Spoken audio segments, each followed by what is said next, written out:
Hai gorgeous, welcome to my place. Terima kasih sudah mengklik video ini. Nggak pakai lama, watch.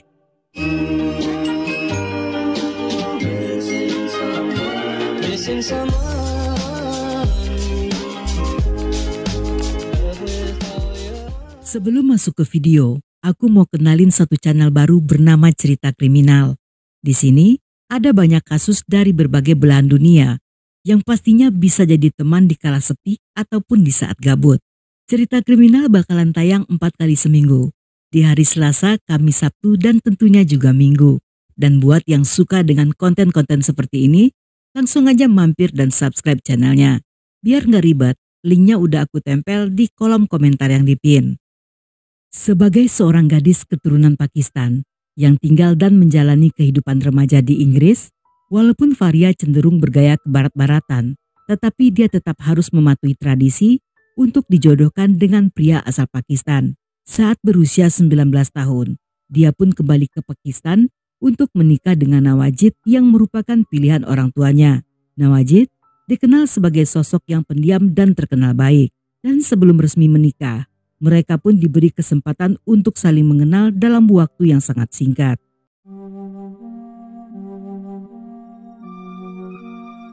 Setelah menikah, Faria yang menetap di Pakistan mulai merasa bosan. Dia tidak terbiasa dengan kultur serta gaya hidup di negara itu yang jauh berbeda dari Inggris. Rasa jenuh membuatnya mulai sering mengeluh hingga terjadi pertengkaran di antara mereka. Namun karena Wajid sangat menyayangi istrinya, beberapa bulan kemudian dia pun bersedia untuk ikut pindah ke Inggris. Faria tentunya tidak sabar ingin cepat-cepat pindah dan berpikir jika dirinya dapat kembali hidup normal seperti sewaktu gadis dulu. Setibanya di sana, pasangan ini tinggal di daerah Darnall yang berada di selatan kota Sheffield. Nawajid pun mendapatkan pekerjaan sebagai chef di restoran Mangla yang berada di daerah Spital Hill. Selama bekerja, orang-orang mengenalnya sebagai pria baik dan tidak banyak tingkah. Dia bekerja keras untuk memenuhi kebutuhan keluarga, yang dalam beberapa tahun kemudian setelah memiliki 2 orang anak, mereka pun pindah ke rumah baru yang lebih besar. Walaupun di mata orang-orang pernikahan mereka tampak baik-baik saja, namun di balik pintu ada banyak hal yang terjadi akibat perbedaan budaya serta kultur.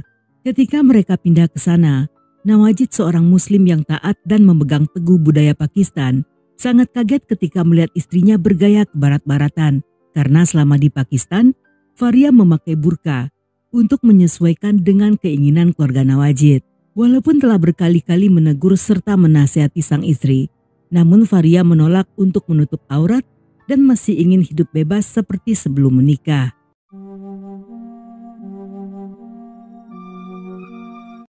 Ketika usia pernikahan telah memasuki 8 tahun, konflik di antara mereka semakin memuncak. Pada orang-orang, Faria mengatakan jika telah menjadi korban KDRT dan di saat sedang hamil, suaminya yang kejam serta kasar serta controlling seringkali memukuli kepalanya. Setiap kali curhat pada teman-temannya, dia mengaku jika Nawajid menghajarnya karena menolak memakai hijab. Dia bahkan mengaku pernah diserang hingga melapor pada polisi untuk meminta surat perintah penahanan bagi sang suami. Yang karena hal ini, Nawajid pun harus meninggalkan rumah serta menjaga jarak dari Faria. Dia juga mengklaim jika suaminya pernah berniat membakar rumah mereka. Namun penyidik yang menerima laporan tidak menemukan bukti apapun yang mendukung klaim tersebut. Nawajid tidak terbukti pernah melakukan KDRT ataupun kekerasan secara verbal. Dan justru pria itulah yang selama ini menjadi korban keganasan istrinya. Menurut pengakuan beberapa rekan kerjanya, pada satu waktu Nawajid masuk kerja dalam keadaan mata lebam menghitam. Di lain waktu, mereka juga melihat ada banyak luka gores di wajahnya. Banyak orang-orang yang percaya Nawajid adalah orang baik karena mereka selalu nyaman berada di sekitarnya. Pria itu tidak pernah menyakiti hati orang lain serta selalu sopan pada siapapun. Semua pernyataan Faria pada akhirnya tidak berguna. Penyidik yang mengetahui wanita itu berbohong telah meminta agar dilakukan pemeriksaan medis pada tubuh Faria. Di sana tidak ditemukan adanya luka akibat KDRT, yang artinya wanita itu dengan sengaja berbohong serta memutarbalikkan fakta untuk melindungi reputasinya yang tidak seberapa.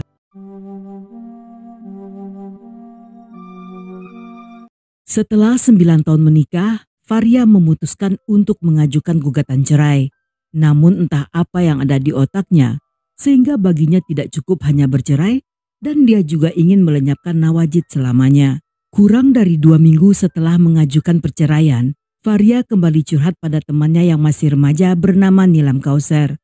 Walaupun Faria telah dewasa, tetapi dia lebih suka bergaul dengan teman-teman yang berusia jauh lebih muda. Dengan menjual kesedihan, dia pun mulai menceritakan kisah palsunya. Sambil menangis dia mengaku, sejak usia 18 tahun telah menjadi korban KDRT. Dan hal ini pun dengan cepat berhasil menarik simpati gadis itu. Ketika Faria mengatakan jika saat itu nyawanya terancam dan takut dibunuh, Nilam yang prihatin mengajaknya untuk bertemu teman-temannya. Nilam berteman akrab dengan grup rapper lokal bernama Dem Boys dan berjanji akan mengenalkan Faria pada pacarnya Brian yang merupakan salah satu anggota grup rapper tersebut dan mengatakan mungkin anggota grup bisa membantu Faria. Pada masa itu geng rapper di Inggris meniru geng rapper di Amerika yang tidak hanya terkenal dengan musik jalanan tetapi juga terkenal dengan kekerasan. Geng rapper yang banyak berkumpul di daerah Rotterdam ini juga mengupload video di YouTube. Tetapi hal tersebut belum mendatangkan banyak uang serta prestasi, sehingga kebanyakan dari mereka pada akhirnya hanyalah sekumpulan anak muda yang ingin hidup bebas di jalanan. Setibanya di sana, Faria menceritakan masalahnya pada grup Dem Boys dan para pemuda ini yang telah terpengaruh hasutan, serta merasa diri mereka bagaikan pahlawan kesiangan, bersedia mengambil kesempatan untuk membantu wanita itu. Masing-masing mereka dijanjikan akan mendapat bayaran sejumlah 9 juta. Untuk menjalankan rencananya, Faria membeli mobil bekas berjenis sedan warna putih yang dibayar secara tunai dengan menggunakan nama palsu. Dengan menggunakan mobil tersebut, bersama Nilam dan 4 anggota grup, Faria menguntit Nawajid untuk mengetahui aktivitasnya.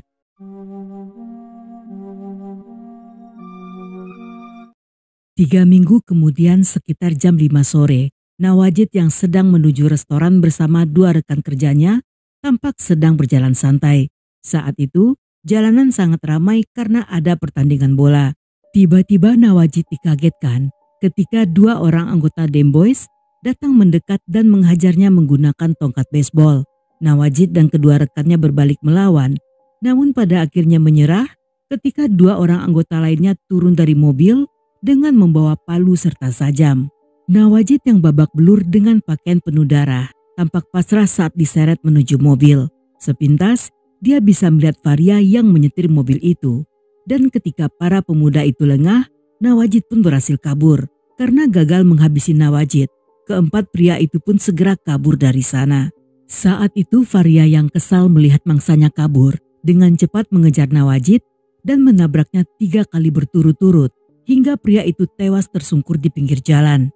Dengan histeris sambil tertawa kegirangan, Faria yang seperti orang kesurupan merasa senang melihat suaminya yang setengah gepeng akibat dilindas mobil. Setelah melihat suaminya tewas, dengan cepat Faria segera melarikan diri. Namun dengan jalanan yang sangat ramai, ada banyak orang yang melihat kebrutalan wanita itu. Ada sekitar 40 orang saksi yang menghubungi polisi melaporkan kejadian tersebut dan mengatakan jika pelakunya seorang wanita muslim bertubuh pendek. Dalam rekaman dari beberapa CCTV jalanan, polisi berhasil menemukan wanita itu. Dia tampak melarikan diri dengan berjalan kaki dan meninggalkan mobilnya di satu tempat. Selanjutnya dia menaiki sebuah taksi dan turun di komplek perbelanjaan yang sangat ramai. Saat itu Faria merasa aman dan berpikir jika polisi tentunya akan menduga bahwa kejadian tersebut merupakan perkelahian acak di jalanan. Keesokan harinya, polisi berhasil melacak mobil putih tersebut. Walaupun saat membeli Faria menggunakan nama palsu, tetapi dia lupa bahwa telah memberikan nomor telepon aslinya. Dan dalam waktu singkat, wanita itu pun berhasil ditangkap. Dalam interogasi, Faria duduk dengan tenang dan selalu menjawab no comment. Namun beberapa jam kemudian, walaupun mau menjawab semua pertanyaan, tetapi dia selalu berbohong untuk menyelamatkan diri sendiri. Dia bahkan berkali-kali mengklaim jika dirinya adalah korban dalam kasus ini. Dia mengaku telah curhat tentang suaminya pada geng rapper tersebut, tetapi tidak pernah meminta mereka untuk menghabisi Nawajid. Dia juga menyangkal berada di dalam mobil saat insiden terjadi dan menuduh salah satu dari geng itulah yang menyetir. Di hari yang sama, polisi pun menangkap kelima remaja itu, termasuk Nilam yang sebelumnya tidak pernah terlibat kasus hukum. Gadis itulah yang pada akhirnya dengan jujur bersaksi siapa saja yang ada di dalam mobil dan apa yang mereka lakukan saat insiden terjadi.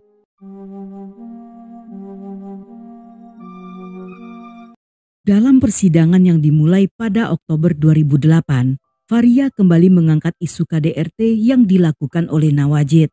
Namun hal itu sulit untuk dibuktikan karena selain dalam pemeriksaan di masa lampau dia telah ketahuan berbohong, Nawajid yang sudah meninggal tentunya tidak bisa ditanyai ataupun membela diri lagi.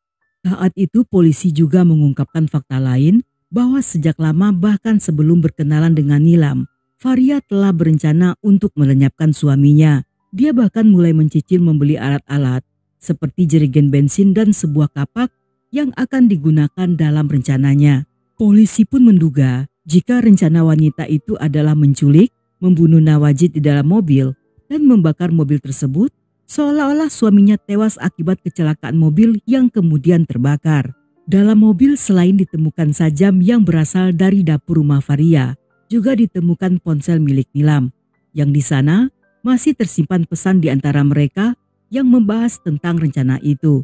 Dari ponsel yang sama juga ditemukan riwayat pesan di antara Nilam dan anggota geng yang menagih Nilam atas bayaran yang dijanjikan oleh Faria. Dan bukti inilah yang pada akhirnya memberatkan wanita itu hingga tidak bisa mengelak lagi.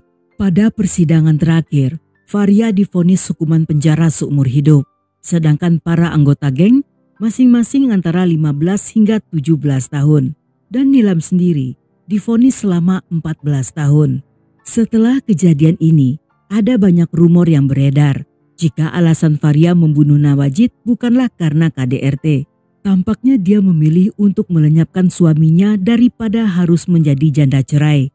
Karena di dalam budayanya, perceraian akan mendatangkan aib bagi keluarga. Dan dia tahu persis, perceraian tidak akan berhasil karena biasanya keluarga akan menekannya untuk mempertahankan pernikahan. Dan sampai di sini dulu cerita kita kali ini. Semoga kalian suka dengan ceritanya. Buat yang masih betah hingga akhir, thank you, love you, have a nice day, and then see ya.